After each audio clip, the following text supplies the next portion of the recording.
Production and distribution of City Club forums on IdeaStream Public Media are made possible by PNC and the United Black Fund of Greater Cleveland, Incorporated.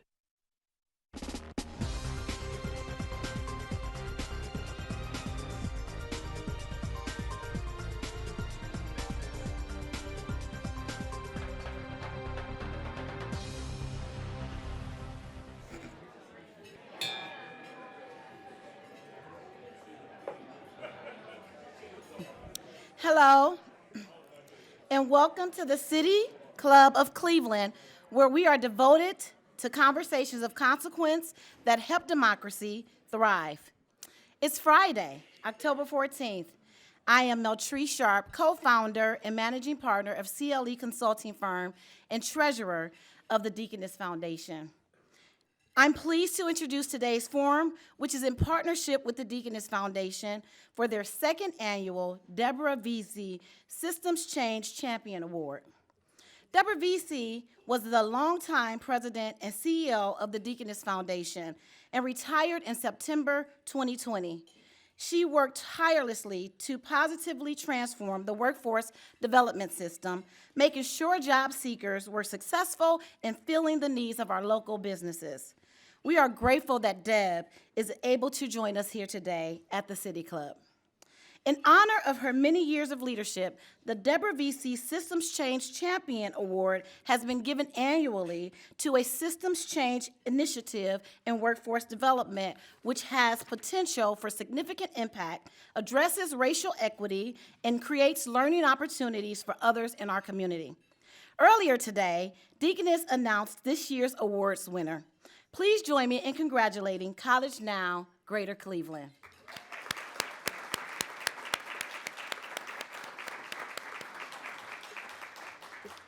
A competitive labor market has given rise to a new era of worker power.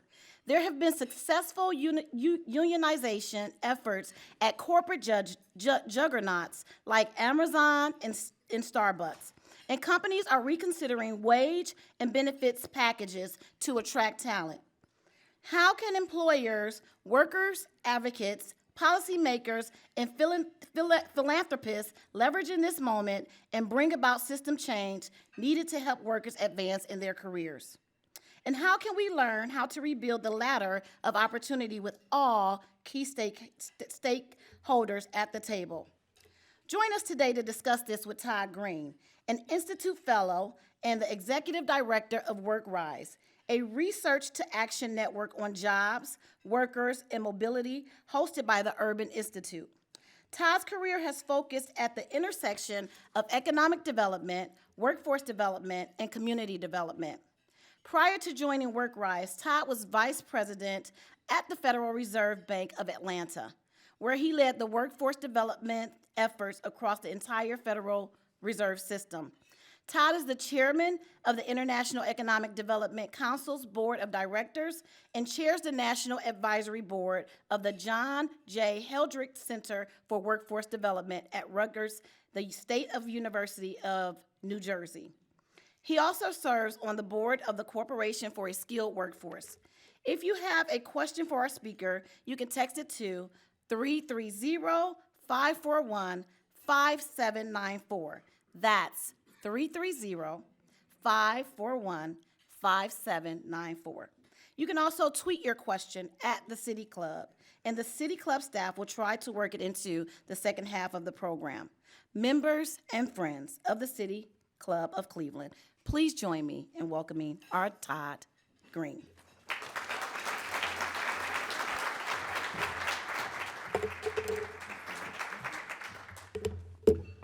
Thank you for that kind introduction, and it certainly is very much of an honor to be invited to speak at this forum, which for more than a century has played an outsized role in strengthening democracy through the promotion of free speech, robust debate, and the exchange of ideas. So on behalf of WorkRise and the Urban Institute, I want to thank the City Club of Cleveland for hosting us today. I also want to congratulate the Deborah Vesy Systems Change Champion Awards winners today for their outstanding contributions to the field. And I also would like to thank the Deaconess Foundation, and particularly Kathy Belk, for the work that they're doing as well. And then lastly, what would an opportunity to speak be without a shout out to one of my favorite Cleveland people, and that's Joe Marinucci, who's been a model and a hero for me. So I thank him for all of the work that he's done, not only here in Cleveland, but also nationally. So it's great to see you, Joe. As I look around this room today, I see a number of individuals from workforce development, economic development, community development, and human services, organizations that are connected by shared values and a common purpose, and all of you on the front lines in what I believe is the defining challenge of our time: forging an economy in which every worker feels a sense of value and fulfillment from their job. An economy in which every Ohioan has a sense of economic security. An economy in which every Clevelander has a pathway for upward mobility. You are a source of inspiration to me. Your efforts are a cause of encouragement to so many in Washington, D.C., where my office is, and really around the country. People who share your determination to build an economy that works for everyone. And so I just want to thank you for your tireless efforts. As you can tell from my voice, I'm definitely a child of the South. As an Atlantan for more than 30 years, I've been immersed in the history of perhaps our most famous citizen, and that is Reverend Martin Luther King Jr. Nearly 55 years ago, Martin Luther King gave a speech at Glenville High School, just a few minutes from where we are today. He spoke to a packed auditorium of young people, mostly black students. Nearly all of them were living under a cloud of social despair and economic helplessness. Their frustration, their anger, and their impatience for equality were palpable. Our power does not lie in Molotov cocktails. Our power does not lie in bricks and stones. Our power does not lie in bottles, he implored them. Our power lies in our ability to unite around concrete programs. A year after that speech in Cleveland, Dr. King made a fateful trip to Memphis to stand shoulder to shoulder with 1,500 striking sanitation workers. His decision to stand in solidarity with those workers was in many respects a public recognition that the struggle for racial equality was inextricably linked to economic mobility. That was true in 1968, and it remains true today. So we're going to talk today about how we can collectively think about our approach to jobs with the goal of producing real economic security and mobility. And I'm going to share with you some research, also some insights, and some case studies that can help shape our approach to building a job market that works for both employers and also for workers. But first, let me just spend a few moments at the outset to kind of paint a picture that illustrates the collective challenge we're confronting today. So I use the word collective because mobility, or the lack of it, impacts all of us in one way or another. In the 4 decades that immediately preceded the pandemic, the real median wage for prime-age workers, that is, wages adjusted for inflation for workers between the ages of 25 and 64, increased by only 7.5%. Worse, consistent positive wage growth occurred only in 10 of those 40 years that I just talked about, between 1996 and 2001, and again between 2014 and 2019. Much of the increase in wages that have occurred at the bottom half of the income distribution is a result of the rise in women's labor force participation. Wage increases for men in the bottom half of careers were almost non-existent. Over that 40-year period that led up to 2020, workers in the middle of the income scale saw their wages increase by an average far below 1%. For all intents and purposes, their wages basically remained flat. So during that same period, though, from 1979 to 2019, 2 other things happened. Now listen to this. The overall U.S. economy nearly doubled in size. And workers in the 90th percentile, that's the top 10% of wage earners, they saw their wages grow by 39%. In other words, it grew for the people at the top, but wage growth for workers at the bottom half was non-existent. Against this background of stark economic disparity, the world has suddenly hit by, once in a century pandemic. COVID, as we all know, exacerbated those economic inequalities. It hit hardest among people who were already hurting, and those people are mainly Black and brown people. Today, people of color continue to be disproportionately represented in occupations with lower pay and less mobility. Workers of color continue to earn lower wages. They experience higher unemployment and job turnover, and they are increasingly working in non-standard work arrangements that offer less protections and fewer supports than more traditional employment relationships. As my former colleague at the Urban Institute, Stephen Brown, observes, these gaps are not the result of individual failures. Let me just say that again. They're not the result of individual failures. They reflect the effects of a host of structural disadvantages and discriminatory practices, like longstanding and racial discrimination in hiring and promotion, mismatches between where people of color live and where good jobs are located, the quality of schools and neighborhoods where people of color live, the decline of unions, and weakened worker protections, the deleterious consequences of mass incarceration in communities of color, and wealth disparities that arise from a legacy of racism. Today, nearly a half a century after the Civil Rights Act of 1964, discrimination, particularly in hiring, is a standard feature of the labor market. I know that many of you have already heard this, but it bears repeating that a foundational study found that resumes with white-sounding names received 50% more callbacks than resumes with Black-sounding names, despite identical levels of experience and qualifications. Another study found that white applicants with a criminal record were more likely to get callbacks for entry-level jobs than Black men without a criminal record.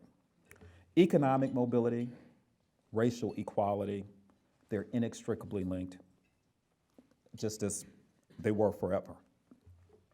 So now let's talk about economic mobility and what it really means when we say this. A few years ago, some other colleagues at the Urban Institute played a supportive role in a seminal study that sought to produce a definition of economic mobility. Now, their research examined virtually all of the relevant studies, but also went into great lengths to seek input from a diverse subset of people who've experienced poverty firsthand. So one of the key insights from their research was that economic mobility is more than about wages and income and material wealth. Wages, of course, are foundational to upward mobility, but mobility is comprised of three other core principles: economic success, power and autonomy, and being valued in a community. These three principles are interrelated. If your wages increase, you'll probably experience a growing sense of autonomy and a higher social status. On the other hand, suppose your employer doubled your pay, but then demanded that you work erratic and unpredictable hours. You probably lose a sense of autonomy, and you'll find it's challenging to participate in your family and community life. Further, when we think about economic mobility, there are really two types. One is intergenerational mobility, which refers to changes between a person or a household compared to the previous generation. And another way of thinking about it is intragenerational mobility, which is the change a person or household experiences over time within their own lifetime. So promoting intragenerational mobility in the labor market, particularly as it relates to workers in low-income jobs, that's our central focus at WorkRise, the organization that I run. Our approaches begin with an understanding that labor markets are comprised of and influenced by a wide range of stakeholders, and they are workers and employers, of course, but also elected officials and policymakers. They're advocates, worker advocates, and labor unions. Academics and scholars all play a part of that. Workforce development practitioners, economic development practitioners, the media, philanthropy. Each of these disparate entities exerts influence and shapes the labor market, but too often they work in isolation. WorkRise exists to really convene and collaborate with these frequently siloed groups. In fact, next week, we're bringing together these various groups for our annual conference, which we are calling Charting a Resilient Future for U.S. Workers. We'd love for you to join us. You can register by going to our website, workrisenetwork.org. Our purpose at WorkRise is to forge consensus around key questions that require answers, to generate ideas that are shaped by all of these relevant stakeholders, and to really identify some bold ideas. And then we test them, and then we share them. And that's what I'm doing here today, to share some of these ideas. We also fund research on promising practices, policies, and programs underway across the country. And during our conference next week, we'll be announcing our next slate of grantees, and I strongly encourage you to tune in because perhaps there will be a Cleveland-based grantee.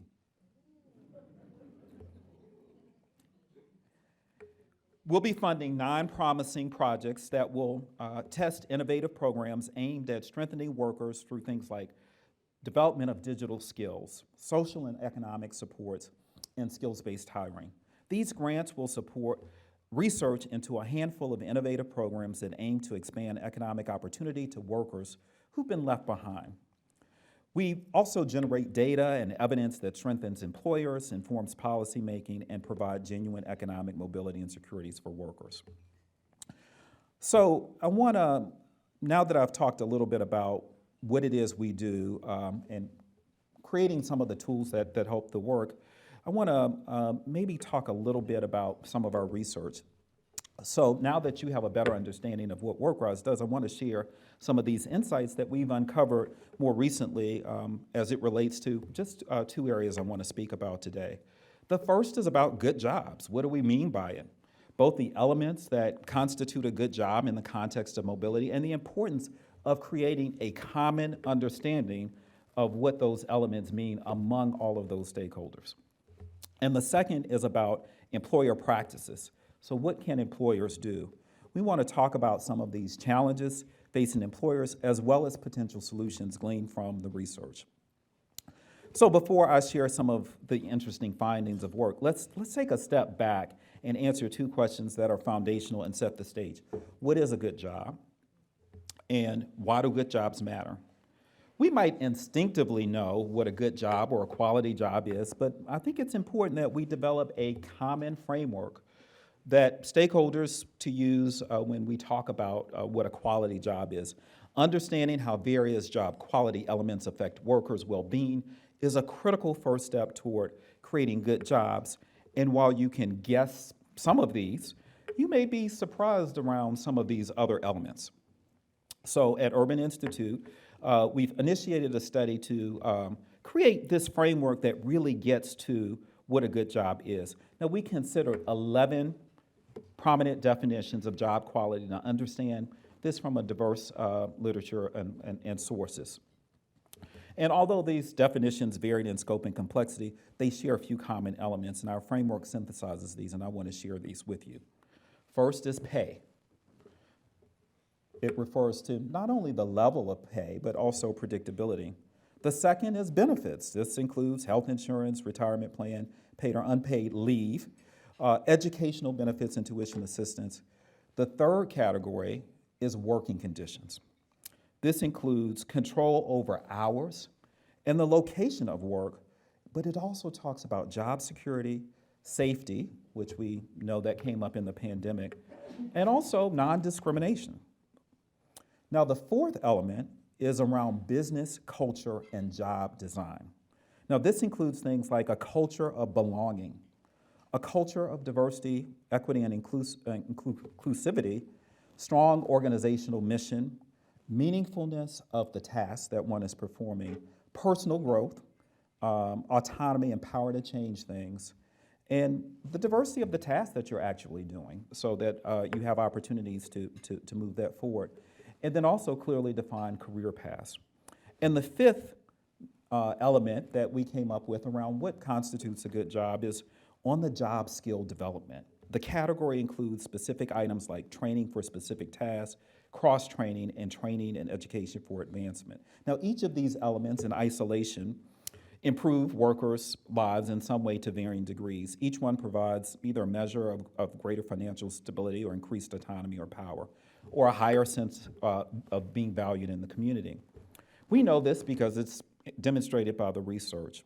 But in other cases, the evidence is somewhat more limited and more research is needed.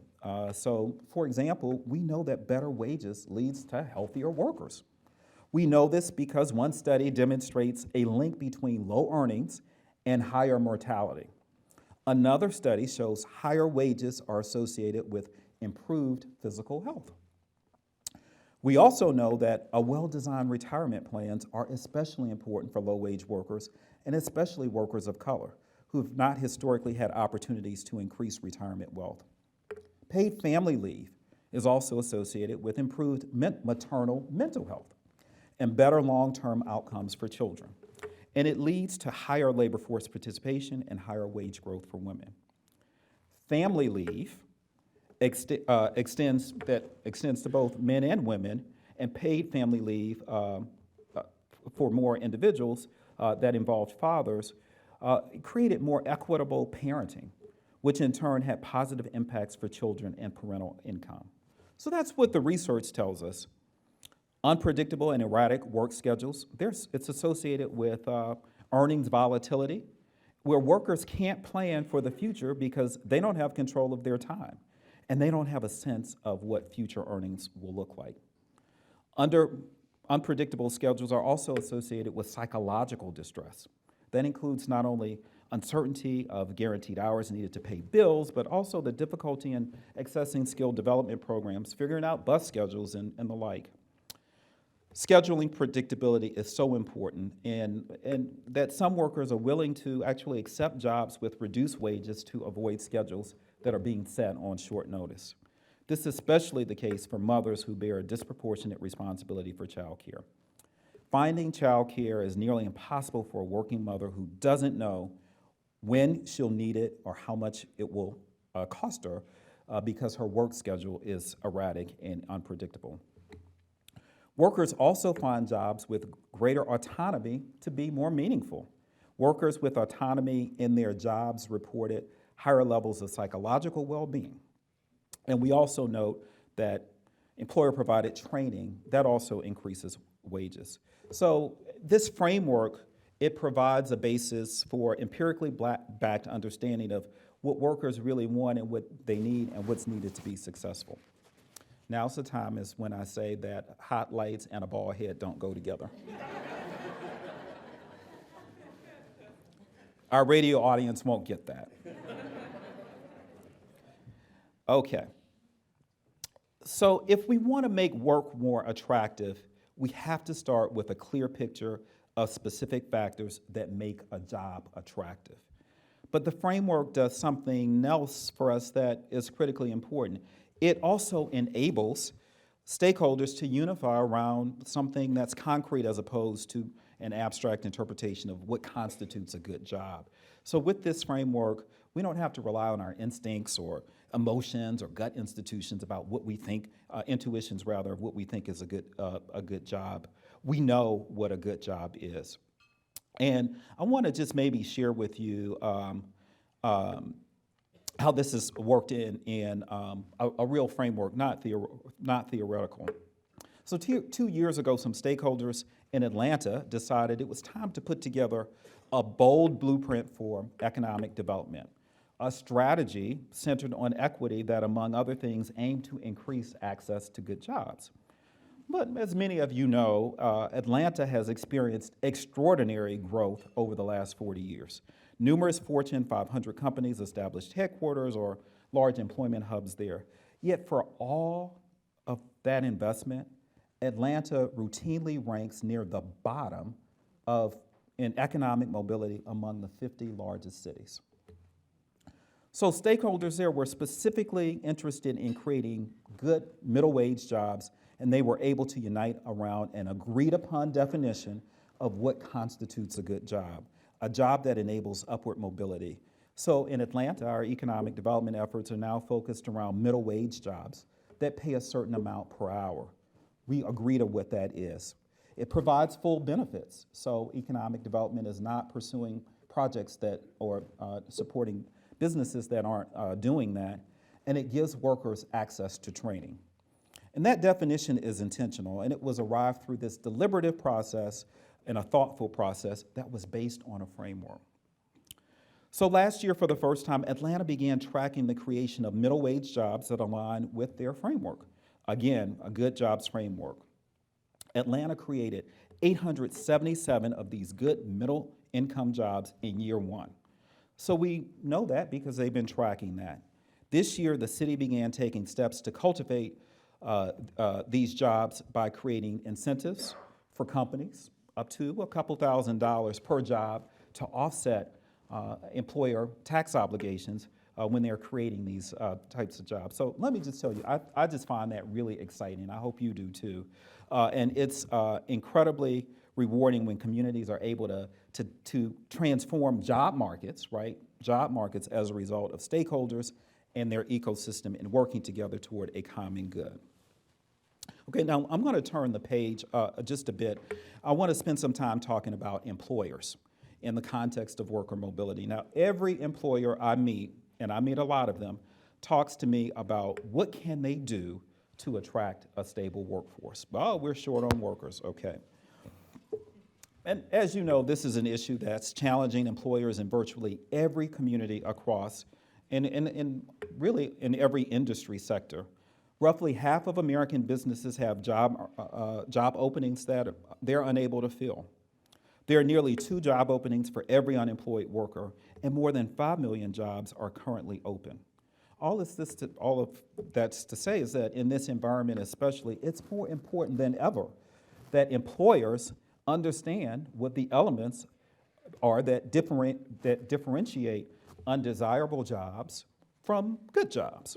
So let's go over some of those things that employers can do to improve job quality, increase access to good jobs, and improve short and long-term outcomes for workers. So to every employer who wants to help reverse this 40-year trend of stalled economic mobility, here's a couple things I would say. If we want to create jobs with mobility, we've got to rethink the concept of a job. A job that has been defined as centuries, the way we think about it, it just isn't enough. When a company's values and culture puts people first, it becomes a lot easier to create jobs that align with the framework that we discussed and to attract workers. And while I know a lot of companies have moved in that direction, it's also encouraging, but here's some insights I want to share from our research that actually supports this. So the first is scheduling matters. We've already touched on the fact that unstable and unpredictable scheduling reduces economic security. It makes income unreliable, it creates work-life imbalance, and it drives people to quit.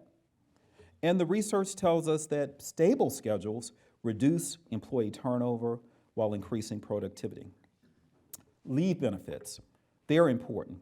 They are very rare in low-wage jobs, and it will probably require some public policy interventions to make them more commonplace. Paid leave, though, it does promote job continuity. We also know it's important for maintaining women's labor force participation. Hiring practices, they can make a difference. The data suggests there are a lot of jobs out there requiring degrees that don't necessarily need degrees. I see a lot of heads nodding. Loosening these requirements is one way to support mobility for non-college workers. There are a lot of organizations that are working toward that. Promotion practices. Now this could really have an impact. Internal promotion, our research tells us, is not currently a dominant pathway out of low-wage work. Part of the reason for that is that low-wage workers are often segregated into separate job tracks, and another reason is that there simply aren't enough high-wage positions available for them to move into. Structured career ladders that avoid segregating marginalized groups at the bottom, they're needed. Likewise, some low-wage workers may benefit from clear pathways for building skills and advancing better paying roles. So much has been talked about diversity and inclusion, and what do we really know about that? So I'll just share with you that they can broaden, DEI as what we call them, these practices can broaden access to good jobs for workers of color who experience historic and structural disadvantages in the labor market. They can also create more inclusive environments that keep historically disadvantaged workers in those jobs. But establishing numerical targets or goals for diversifying the workforce, it broadens access to jobs that pay more or offer more advancement opportunities by encouraging hiring managers to prioritize applicants from traditionally underrepresented groups. Employee resource groups, task forces these also show promise. They've been effective in diversifying management ranks, for example. And overall, they can solidify organizational commitments to diversity, equity, and inclusion by pulling managers and employees together across departments and job roles. So I want to bookend this portion of our discussion with an important bookend. All of the policies we just covered contribute to worker satisfaction and mobility, and employers need to know that. But employers can also maximize the benefit of each specific practice when they deploy multiples, right? Complementary practices in place. When these practices are initiated in isolation or when contradictory practices are implemented, typically the impact of those policies are at best modest. So just think about this. A company says, oh, I'm going to have a diversity, equity, and inclusion committee, but yet I'm not going to look at my hiring and promotion policies. So that often doesn't really jive. So you think you're doing something right, but really you may be causing, as an employer, you may be causing yourself harm. And I want to maybe now change a little bit to talk about a case study. This is another one from Atlanta, and I know that you all have a lot of work going on in Cleveland. I was able to hear about a lot of it today. It's been so exciting to learn everything that you have going on. I want to just maybe share another one here.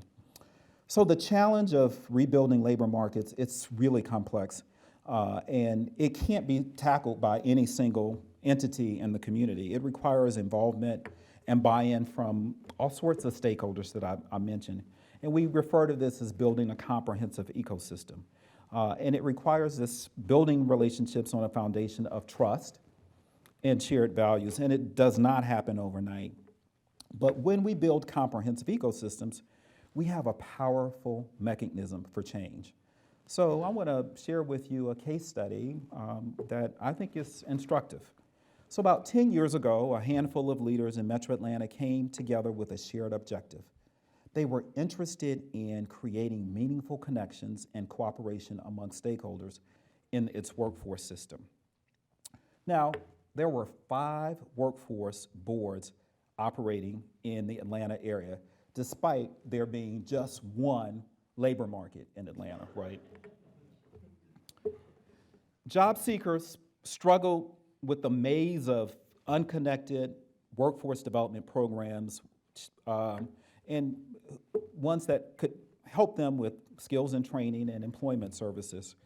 And then employers, they complained that the Metro Atlanta, the metro area, the workforce delivery system, it simply didn't work for them. Despite the fact that they were on workforce boards and they took hundreds of surveys through the years, it just wasn't working. So by January 2014, a steering committee was formed, and within a few months, the committee conducted a survey of providers to learn about their services, service areas, customers, funding, and partnerships. And what they learned from the survey certainly validated the perspectives of these workers and employers. The survey revealed that there were over 500 providers of workforce development services in the Metro Atlanta area, with over 800 unique locations where these workforce services were being provided. None of us knew that there were 500 providers, trust me, when this survey was undertaken. Now, some of these organizations were large organizations and the ones that you would expect, but then some were also very small, churches and other ones. Some were most were nonprofit, but some were for profit. There was no effective mechanism to connect the various workforce providers to one another. If a job seeker needed a particular workforce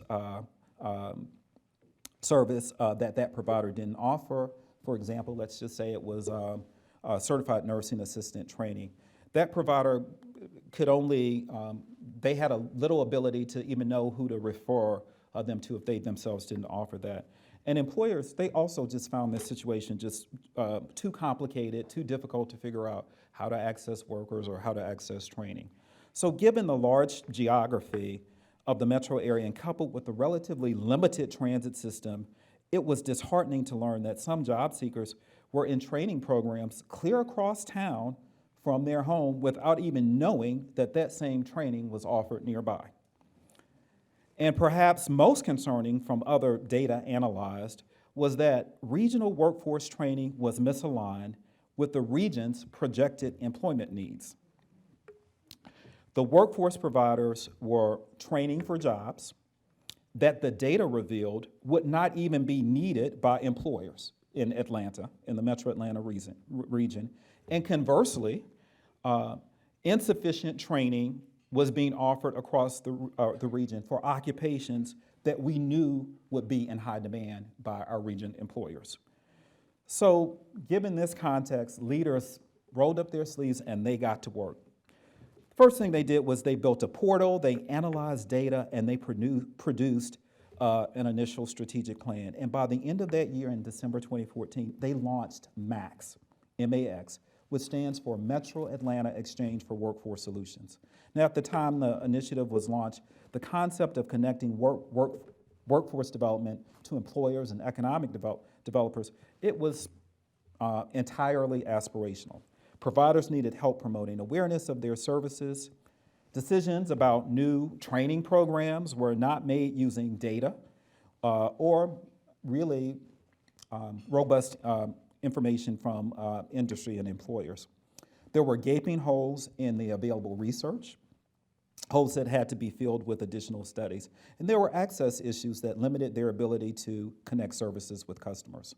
So MAX began as a workforce development network with somewhat modest objectives. They wanted to build connections among workers, employers, and economic development enterprises. They also wanted to raise awareness of their new portal, and they wanted to develop a consistent and aligned research agenda to better address questions about the regional workforce system. And they wanted to convene stakeholders to develop strategies for mitigating issues, access issues. So for the next 2 years, MAX convened periodic meetings of workforce development stakeholders, et cetera.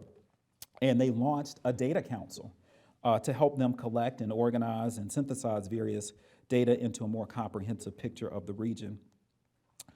They also expanded the portal. So throughout this evolution, MAX has undertaken deliberate efforts to maintain an inclusive and informed and engaged ecosystem. And let me just take a moment to pause here to say that even if a provider may not have had a lot of capacity, they didn't ignore providers. So they were ensured to meet people where they were. So, okay, I just want to emphasize that.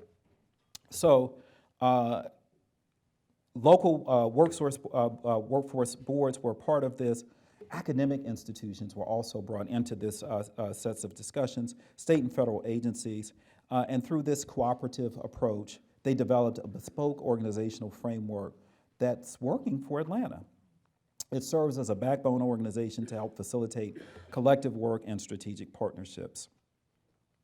It provides networking, professional development, outreach, and curated services, and it provides workshops to build knowledge and skills for the provider. So let me just also take a moment to say that because I know we have a number of workforce providers. One of the things that we found in this whole MAX thing was, how do workforce development providers get their training?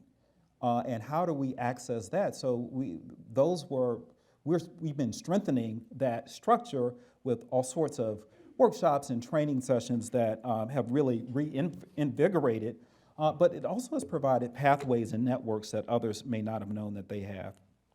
So I'm incredibly excited about the work of Max. I know that, as I mentioned, I know that you have similar work that's going on in Cleveland, so I just encourage you to learn more and just take from that example as perhaps one of many around the country that you might be able to borrow from. So I want to also just mention that beyond the coordination of the boards and here's a very interesting aspect that I want to just point out for you. Georgia has retained more federal dollars because of Max. So now we have an organizational structure in place in order to support that. And so there's also opportunities to have more focused innovation and pilots. When I was in the Vesy presentation earlier today, I heard about innovation. I heard a lot about innovation and what that means, and I know that was part of the award, but the ability to be able to do that and make that happen, I think, is critical. So I know it's time for me to wrap up, so I'll do so. I know we've covered a lot of material today, and there's a significant amount that we didn't cover because of time constraints. But I certainly encourage you to take a look at our website and learn more about that. But our power, I just want to end by reiterating those words that were spoken by Dr. King here in Cleveland more than 50 years ago. Our power lies in our ability to unite around concrete programs. So thank you for this opportunity.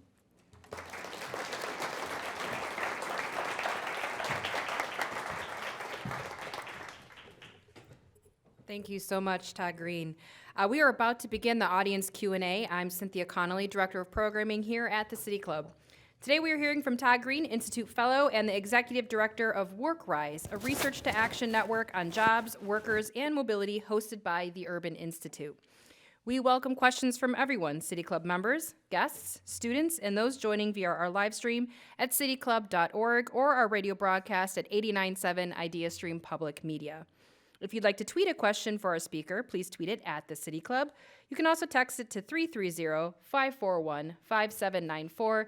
That's 330-541-5794. And City Club staff will try to work it into the program. May we have our first question, please?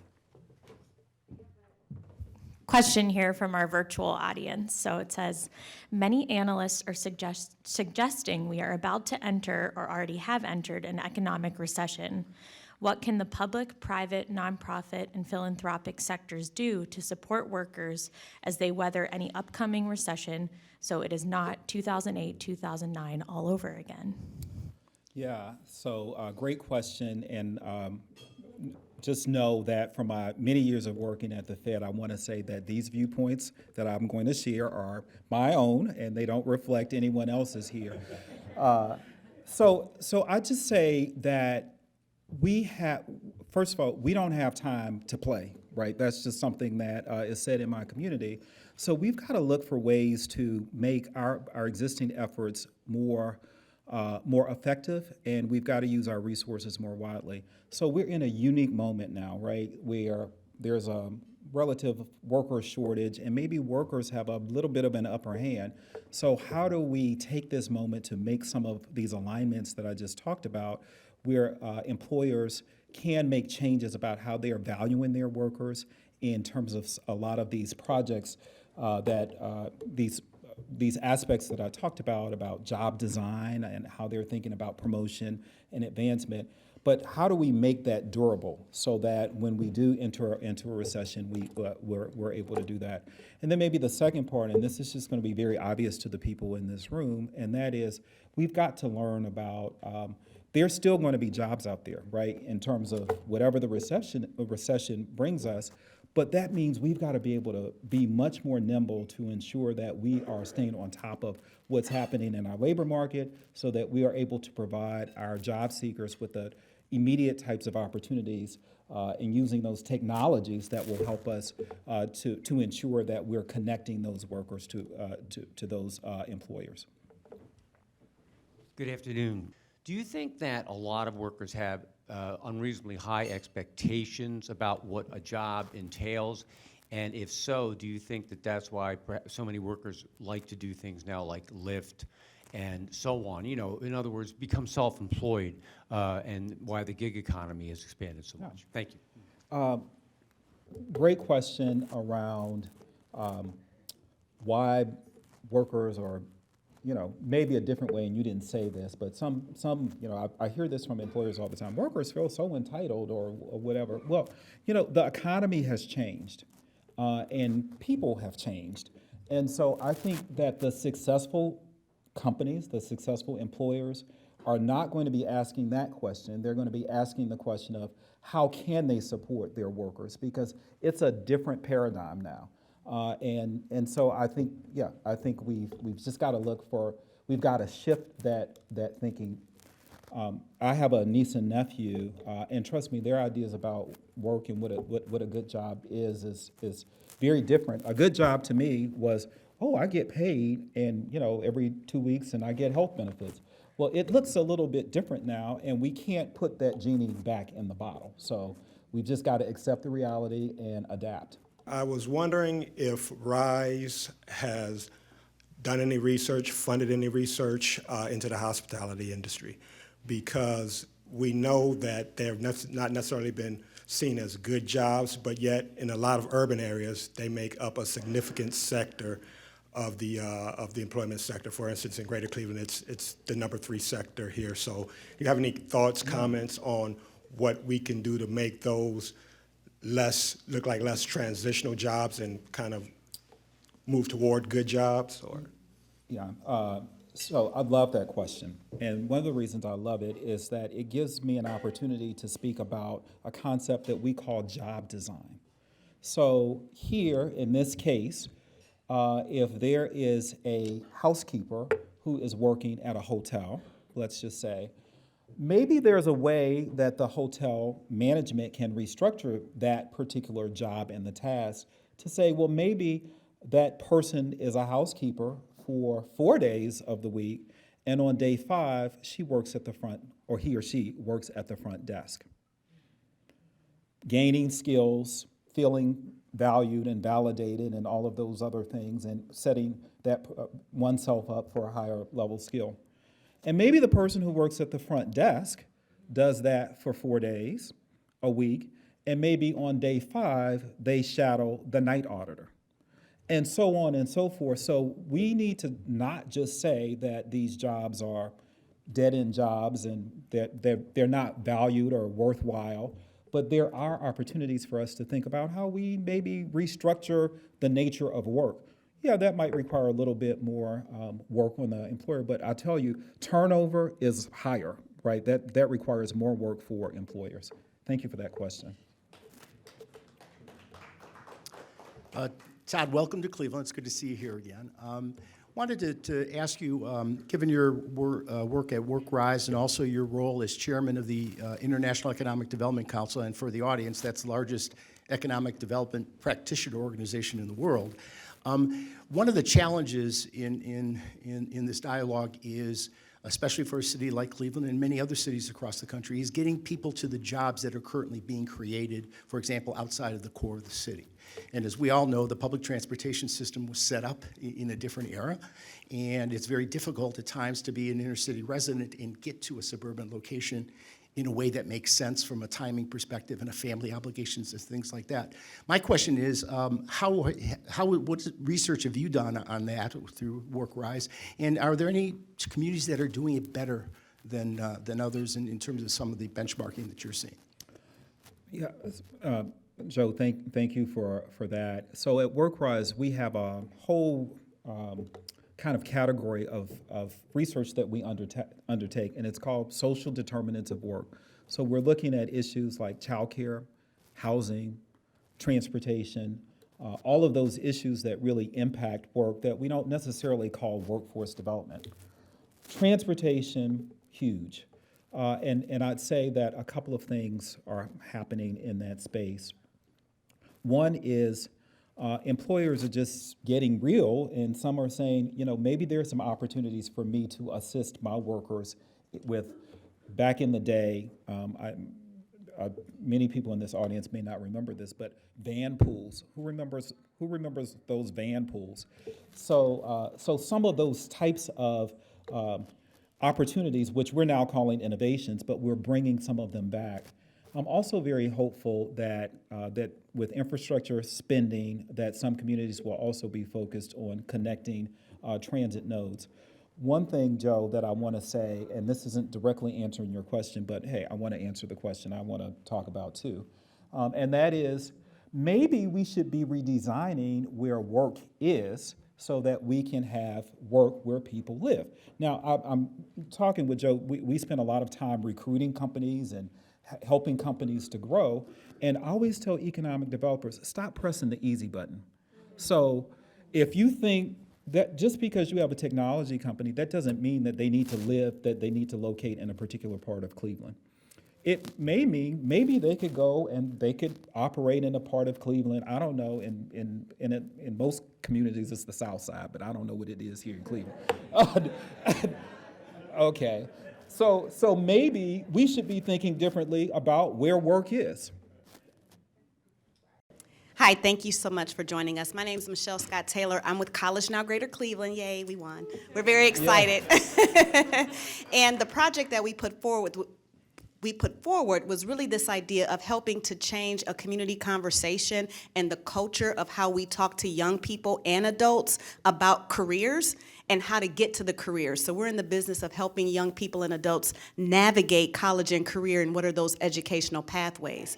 And you mentioned that employers, and I'm going to say adults in general, probably needs training as well. So do you have some ideas about topics that you think providers, adults, people who help job seekers and young people figure it out? What are some training topics that you think might be needed?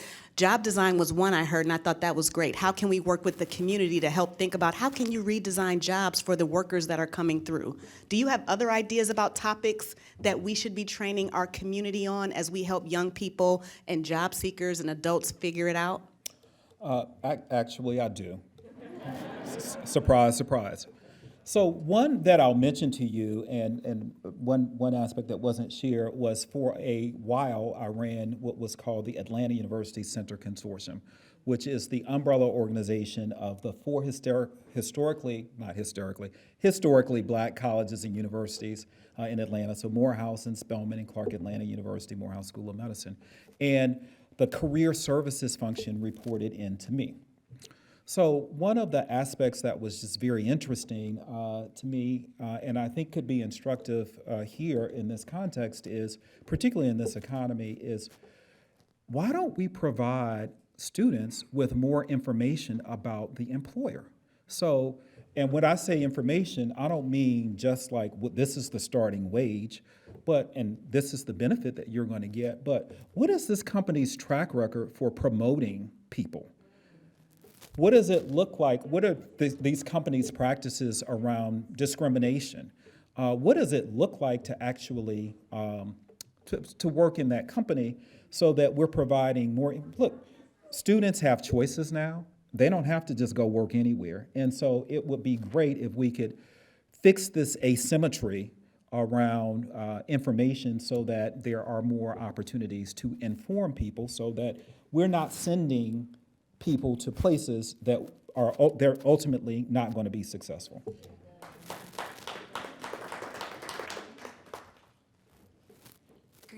Good afternoon. Thank you for being here. I'd like to hear your comments about emerging trends in building worker power and how they integrate with traditional labor movement. So worker power. Worker power, and I'll just match this with worker power and worker voice. So we've seen labor unions kind of not have the prominence, but our research does tell us that labor unions work. People need to advocate for themselves. And this is not, I worked at the Fed for many years and at Urban Institute. These are heavy research places. But now I'm going to share with you a bit of research that isn't, it's not a randomized controlled trial or it's not any of that, but it's my Uber driver test. So when I get into my Uber, and I travel a lot, and at airports or whatever, one of the things that I ask is, oh, tell me about your story. How'd you get here? What's happening? So one thing that is consistent, I would say, with a lot of people have different reasons about what happened, but it's things like, I needed time off because my child got sick for a week and my employer wouldn't give me a leave. Or either I worked at that warehouse job and I did a great job. I, learned how to do the forklift. I did all of that. I just didn't like how they talked to me. So when we talk about these types of issues, I also want to just mention that, maybe this looks like I'm closing here. So this is great. Because and there's more work. I encourage you to take a look at what we're doing around this worker power, worker voice. I didn't get a chance to talk about it. But what I'll end with, and this is a perfect time to say it, is dignity and respect. That's what people want. It's not a mystery. So thank you for your time here. I've enjoyed being with you.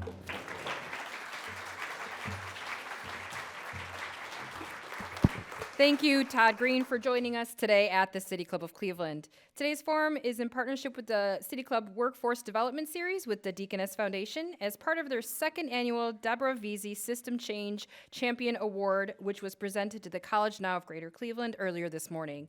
We would also like to welcome guests at tables hosted by the Deaconess Foundation, Magnet, Ohio Guidestone, and R4 Workforce. Thank you all for being here today. Next Friday, we'll hear from Jasmine Long, President and CEO of Birthing Beautiful Communities as part of our Local Hero Series and to mark Pregnancy and Infant Loss Awareness Month. That forum is sold out. You can join us virtually or at cityclub.org or on IdeaStream Public Media. That brings us to the end of today's forum. Thank you once again to Todd Greene, and thank you members and friends of the City Club. I'm Cynthia Connolly, and this forum is now adjourned.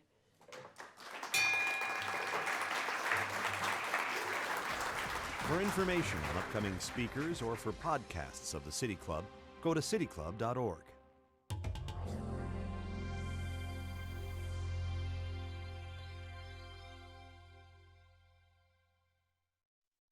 Production and distribution of City Club forums on IdeaStream Public Media are made possible by PNC and the United Black Fund of Greater Cleveland, Incorporated.